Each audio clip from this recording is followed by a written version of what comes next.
Sibonga nje ithuba lokukhuluma nawe. Phakathi sithokoningi yilo kuyachaza amaphupho. Kodwa-ke inamba isenza ngoba uyimemba noma uyacontributor. Kungenjalo, bheka iwilo kuphela. Siyabonga. Awungathapheki. Inamba isenza from Monday to Friday kuphela. From ngo-9 to 5 ntambama kuphela. Bheka intombela. Ngicela ukubuza mfundisi, ukubuka-ke ukufasting, uphuphe ezilile, uphuphe ekwi-fasting kungathi uzilile, nake singakusho.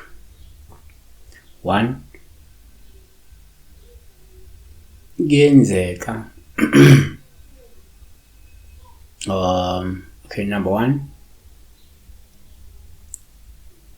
ngokuqondile uma uphupha uzilile kuyoba uphawu oluhle uma ukuthi wena uzizwa uzile ukudla, ngoba lokho kuzobe kukhomba ukuthi kungenzeka wena uyakhonjisa ukuthi sesifikile isikhathi sokuthi uzile, ngoba abanye abantu bayibebonisa ukuthi hayi mhlawumbe namandla akho uyokwazi ukuwaphakamisa, ngaba amandla esithunywa, amandla kamoya ongcwele, lawo manje wambethe wena afuna ukuthi ube umuntu ohlale azile. So lento ingafika njengesibonakaliso sokuthi kumele nje ubambe isizilo. Wasisho nje ngoba omunye umuntu kungenzeka ubhekene nama-problems vele abhekene nawo njengamanje, so khona isixazululo salowo problems ukuthi uzile, yabona. Kodwa omunye angayibeka kanje. Number 2,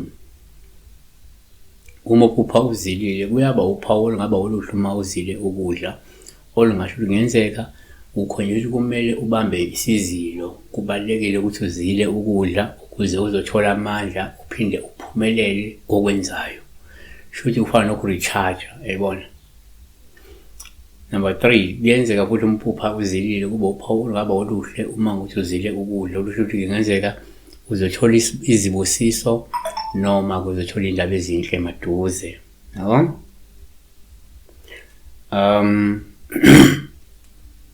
Number 4, kwesinye isikhathi uma uphupha uzilile kuyaba uphawu oluhle uma ukuthi wena uzile ukudla. Ungaveza lokuthi kungenzeka uma ukuthi uyagula njengamanje usuke uzolulama ekuguleni, noma kwisimo sempilo noma isimo sikamoya sakho sizokuba ngcono, yabona. So omunye umuntu ngoba mhlawumbe uyagula kukhomba ukuthi uzolulama. Omunye umuntu kungenzeka ubhekene nesimo esithile empilweni sizoba ngcono. Ngabe mhlawumbe ngokukamoya-ke uma umuntu kamoya kukhomba ukuthi lesi sithunywa sakho sizothuthuka, noma lesi sidalwa sikembethe sikamoya sizothuthuka, yabo.